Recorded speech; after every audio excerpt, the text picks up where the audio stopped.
of John Wick 3. And I give this movie a 10 out of 10 for great kick-ass performance. My man Keanu Reeves, yeah, was awesome and phenomenal in this movie. I have never seen an action-packed film with this much action and this much excitement since the days of the Matrix movies. And that's saying a whole lot. I want to take the time to say, congratulate my man Keanu Reeves for finally, after almost 35 years of being an actor in Hollywood, finally taking his place on the Hollywood Walk of Fame. So congratulations, Keanu Reeves. Keep on making kick-ass movies, whether they may be science fiction, whether it may be some horror, some comedy, some romance. Keep on kicking ass. Now, this movie gets a 10 out of 10 for best movie performance, and the movie picks up right where the second film left off. Him running with the dog, and I love the fighting scene in the library where he beat the holy crap out of somebody with a book. He beat somebody's ass with a book. And it's like, holy shit, this movie's on fire. Like, I like John Wick 3. And when he beats the crap out of the guy, the next scene picks up where we see this mysterious girl with a nice bow cut, very attractive woman, and she basically tells them they got 7 days to get their orders in fair. Hold on. Spoiler alert. Let me say it again. Spoiler alert. Hold on. Spoiler alert. If you ain't seen the movie, go back and watch the movie. Don't watch the movie review first. Go out and watch the movie. We always get somebody who tries to watch the movie review and then it's 3 days later or 5 days later or a week later and they ain't seen the movie. Spoiler alert. Hold on. Spoiler alert. You've been warned. Alright, back to the movie review. Now, he is gone and he tries to go to the place where he was an orphan. So it reveals that all along he was an orphan. And he gets to see that it's basically trying to turn all these kids into assassins. So it's an eternity of assassins. And we see my man Keanu Reeves' character, John Wick, go to the madam of the fraternity of assassins. And basically, he does all of this in the movie. And then when we get to the best part, we're fighting. You know, he's taking people out in the street. There's the motorcycle chase, which I love at. And then we get to the best part where we got the intense fighting scene.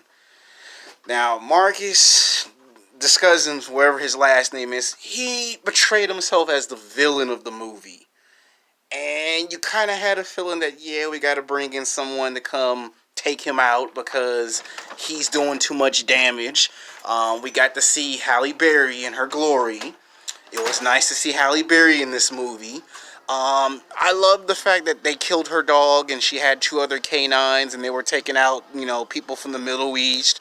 He had to go to the one to lift the ban off his head, the bounty, if you will. Now, the fighting scene with the motorcycle was a perfect motorcycle chase.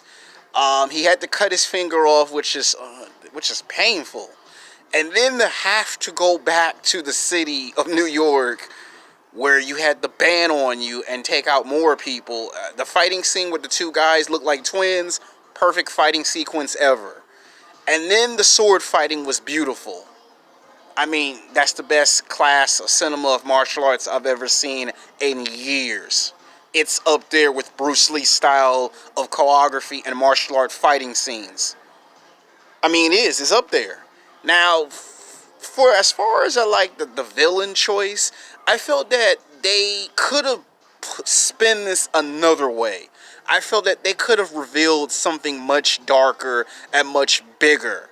Like, okay, you found us a villain, you found, Lawrence Fishburne character got hurt, turns out he survived the ordeal, and to have him fall off the building after being betrayed and to still be alive after she recognized he was alive, To me, I would have preferred in this movie if they could have went back to the events of the first film and put a twist, make it where his true love didn't die from cancer and that she's actually still alive and that she wants revenge on him for being too soft and emotional. And don't be surprised if they explore that idea later in future film.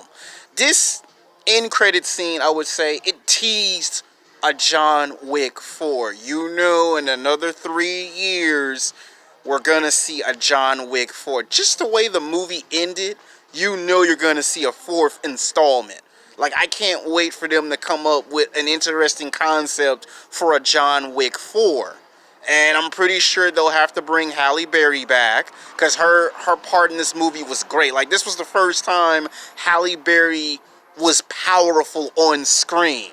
Like, this brought me back to the days of her doing X-Men 1 and 2, but with a more serious tone. She knew what she was doing. She was focused. She was ready. You can tell she was in shape for a woman that's in her 50s. And you didn't even recognize that she was in her 50s. And rather to be a distraction like some of the other movies, she was more involved with the action. And I think she kind of took the idea from the sequel to Kingsman and built up on that in this movie. So, yeah, I see it's going to be a John Wick 4. Can't wait to buy it on DVD. 10 out of 10.